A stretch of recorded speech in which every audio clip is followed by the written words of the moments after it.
Estaba viendo el tema de lo que es o lo que fue Occidente, cómo Occidente se formó. El tema de qué es Occidente está vigente a full hoy en día, está muy vigente, la gente habla de eso, inclusive eso llegó a ámbitos políticos nuevamente a hablar de qué es Occidente, cuáles son los valores occidentales, hay que defender a Occidente, hay que defenderlo de X cosa.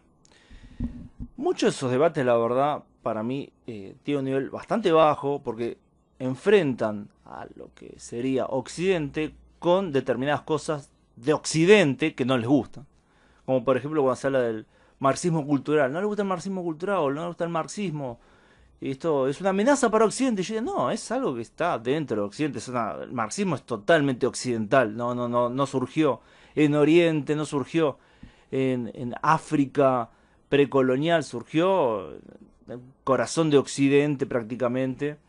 Así que bueno, me parece un mal argumento. Bueno, pero más allá de esas cuestiones modernas, no, mejor dicho, actuales, está la cuestión que a mí me parece muy interesante, que es el legado germánico en Occidente y cómo esa irrupción de los germanos en el mundo antiguo termina generando gran parte de lo que conocemos hoy en día como las características principales de Occidente en muchos aspectos. No meramente en el aspecto, por ejemplo, religioso o filosófico o social, no, sino en general. Occidente no sería Occidente si no está pensado como con esta influencia germánica. Estoy hablando muy raro, perdón, porque estoy pensando mientras hablo, a veces eso me traba. Bueno, entonces ¿qué tenemos? Tenemos que los germanos empiezan a irrumpir en la historia, porque eran pueblos que no tenían una historia propia, eran como los nativos americanos o la África subsahariana en su época, en el sentido que no tenían las estructuras civilizatorias tan desarrolladas como otros pueblos en su momento. Pero una vez que empiezan, que irrumpen en la historia, que irrumpen en la civilización, se van civilizando ellos mismos, su influencia va aumentando cada vez más. Entonces tenemos que son bueno, el factor determinante, yo creo, estructural no, sino más bien son los protagonistas de la caída de Roma, son los protagonistas. Si fuera una película, el héroe sería Germán, sería un germano. En base a las invasiones y los distintos pueblos que se fueron asentando en lo que era Roma, el Imperio Romano, nacen los reinos medievales, que son a continuación de esas tribus germánicas asentándose allí. Después tenemos algo que llega hasta ahora, ya está en las últimas, ya está casi, bueno, totalmente, casi totalmente intrascendente, pero está que la nobleza de Europa Occidental y de más allá de Europa en general, si hablamos de Rusia, también incluyendo Rusia, incluyendo otros lugares, Finlandia también, pero bueno, hablamos de Europa Occidental, es de origen germánico. Eso es fascinante para mí. Las familias que gobernaron casi todos los países de Europa desde la caída del Imperio Romano hasta hace muy poco tiempo, inclusive las que siguen ahora, son de origen germánico.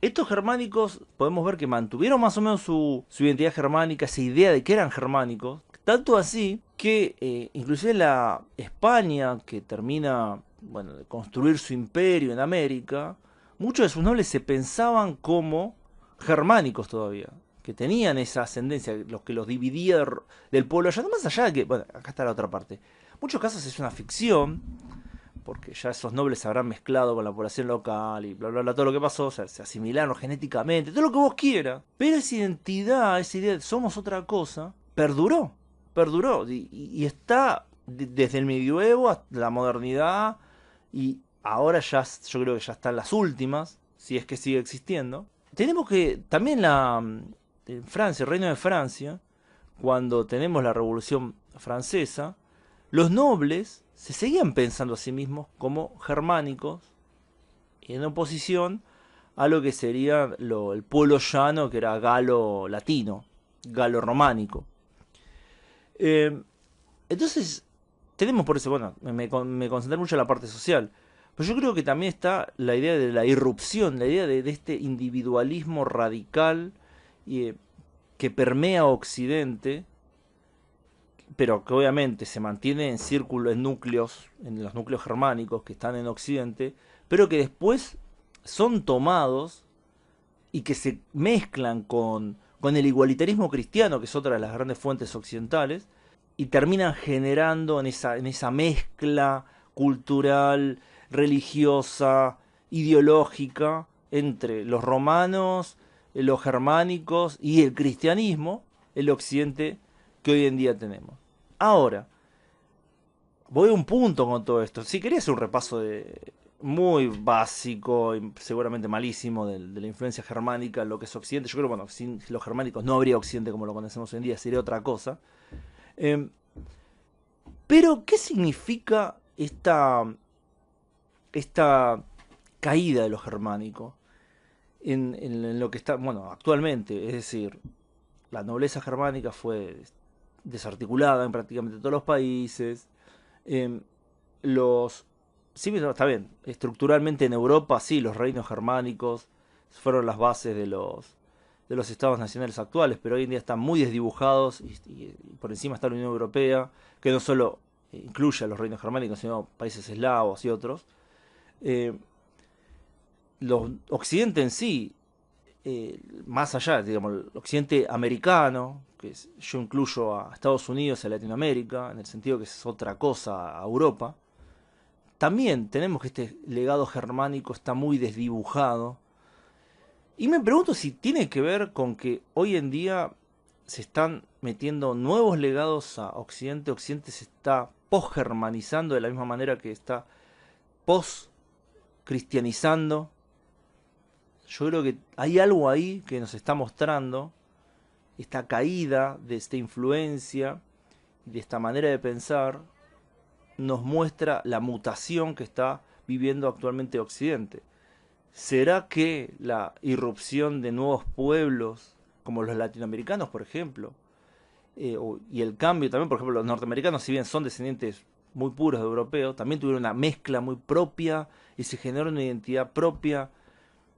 También, bueno, la inclusión la esfera occidental de países como Japón, Corea del Sur y todo eso. Estamos viendo el nacimiento de un nuevo occidente ya post-germánico, donde, bueno, sí, esa influencia está, pero disminuida justamente porque aparecen otras influencias. Tal vez simbólicamente el mejor ejemplo de lo post-germánico que es Occidente fue la derrota de Alemania, tanto en la Primera, pero especialmente en la Segunda Guerra Mundial. Como que lo germánico todavía tenía un resabio no occidental en su mundo, todavía había algo no occidental, latente, que hace su último intento de existir en la Segunda Guerra Mundial, y ahí es donde el resto de Occidente, que ya era mucho más amplio que era la Europa medieval, termina derrotando a ese último resabio que había de lo germánico pre-civilizatorio, ¿no? Pre-occidental, digámoslo así. Ya después de eso, los germánicos ya se termina asimilando totalmente al occidental, ya está, ese resabio bárbaro, entre comillas, no está más, y lo que queda es los germánicos ya occidentalizados totalmente. Pero bueno, es una pregunta, puede ser que sí, puede ser que no, es una interpretación también. Espero que les haya parecido interesante el video. Bueno, les dejo la pregunta. ¿Cuáles creen que son los nuevos legados que van a incluirse en la civilización occidental? Si es que puede haber, según su opinión, nuevos legados que se van a incluir o no. Lo leo en los comentarios. Y bueno, gracias a mis Patreon, la verdad. No puedo dejar de agradecer lo suficiente. Sin el aporte de mis Patreon sería todo muy distinto y peor. Así que les agradezco de corazón. Bueno, obviamente a todos los que están viendo también.